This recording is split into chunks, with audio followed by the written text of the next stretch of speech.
was back in '66, and I lost my job, so I couldn't go back to college. So I went to the recruiters, and I went to the United States Marine recruiter first, and he jumped up and started yelling at me. So I left there, went down the street to the Army guy, and he was a lot nicer. So I joined the Army, and he promised me that I could go to Germany if I passed this course in cryptography, code work. So I passed the course, but he lied to me because he didn't tell me that I'd only stay a year. So I was a year in Germany when they sent me to Vietnam, and they lied to me again. They said that it was okay because I was going to be at a beach, a beautiful sandy beach in Nha Trang, and I'd be swimming every day on this beautiful beach with all the nurses. So I didn't have a problem going. So I get over there, and there's two kids in a tent laughing. And I went in, they said, "Are you rich?" I said, "Yeah." They said, "Your orders have been changed." And my heart sunk.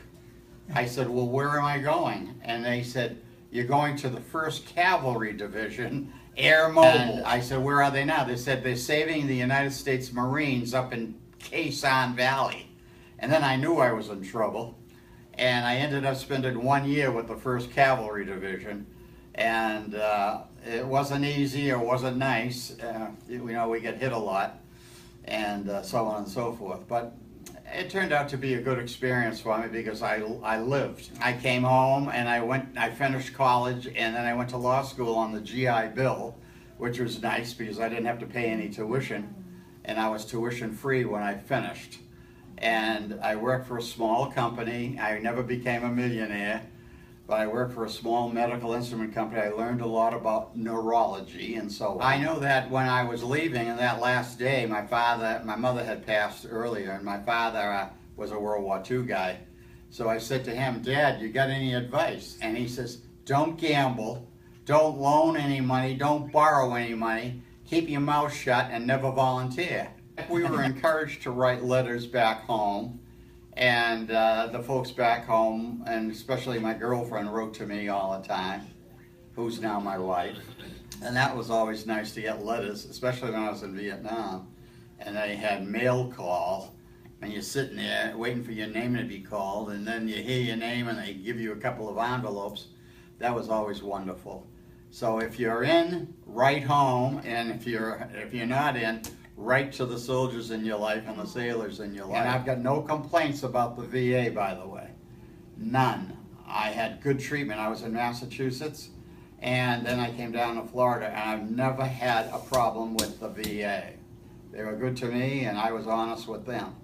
And when I had all these nightmares way back when, they helped me overcome all that stuff.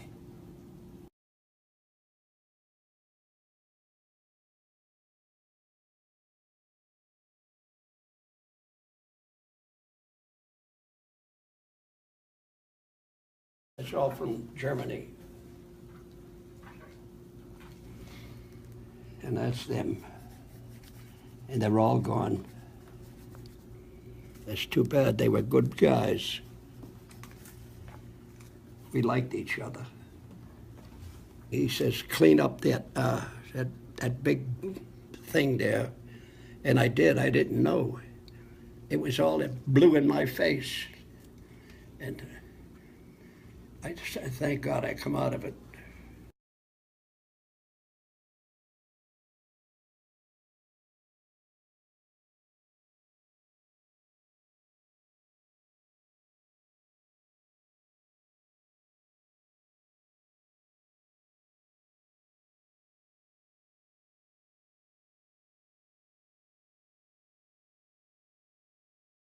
I had finished college.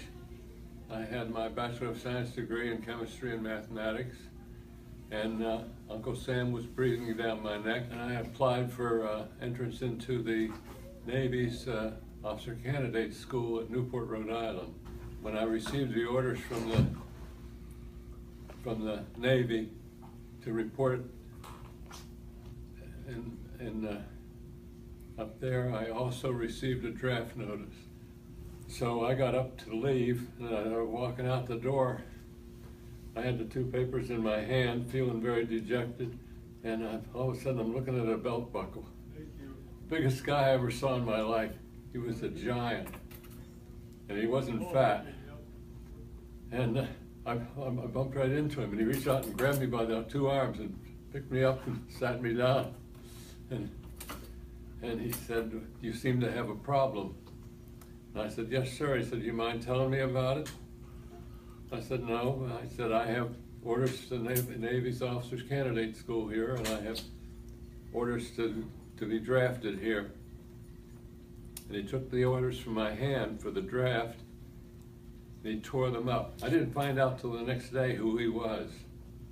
He was the head of the draft board. And while I was there, we got lectures every Saturday morning on hazardous duty. And we got a lecture on aviation.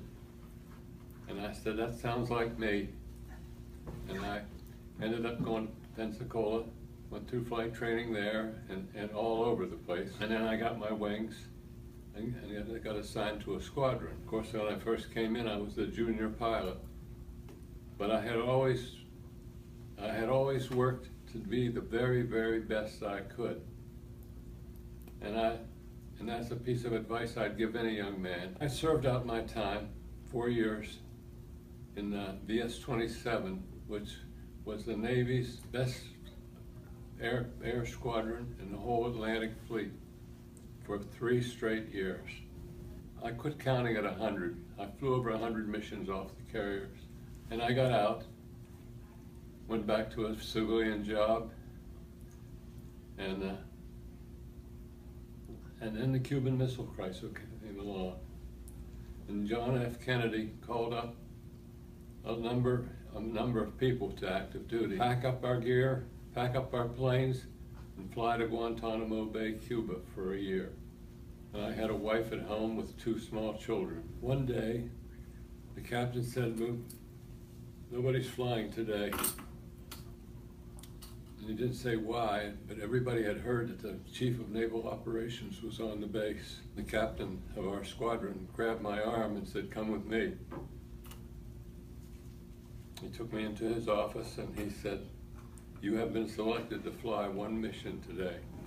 And then this Navy captain came in, and I don't know, most people don't know much about ranks, but a Navy captain is the same as a bird colonel. The briefing only lasted 15 minutes, and 10 minutes of it was to tell me all about what was going to happen to me if I ever breathed a word of the mission. The whole time I was in Cuba, I was terrified.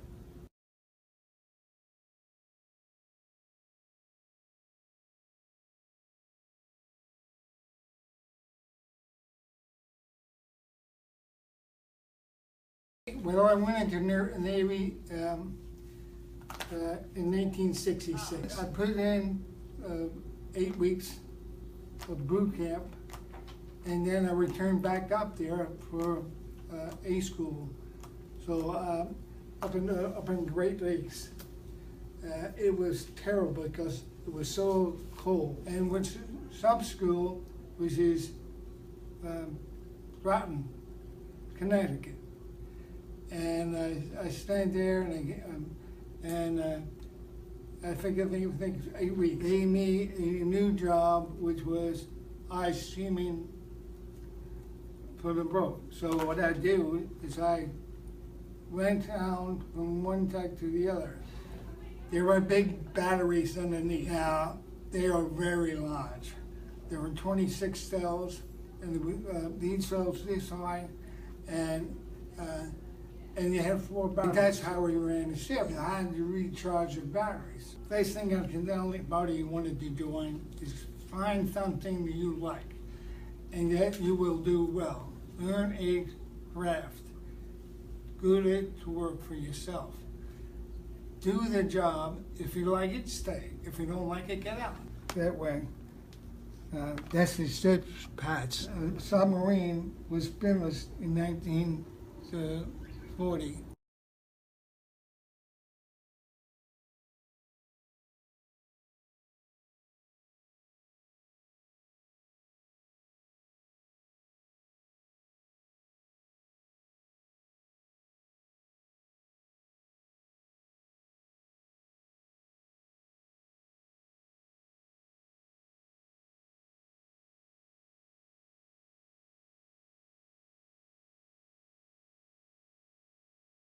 I was drafted into the Army, 1944.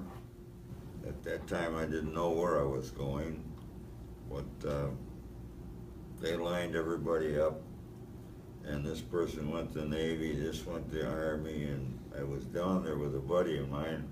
He was ahead of me. He got the Navy, and I got the Army. I was sent to what was Camp Hood at the time. It's Fort now in Texas, and that's where my basic training appeared. I was expert in the use of a rifle. Our sergeant was telling us how to use the rifle against the enemy if you were hand-to-hand. He demonstrated that you take the M1 and you take it and you hit the opponent, hopefully, in the face.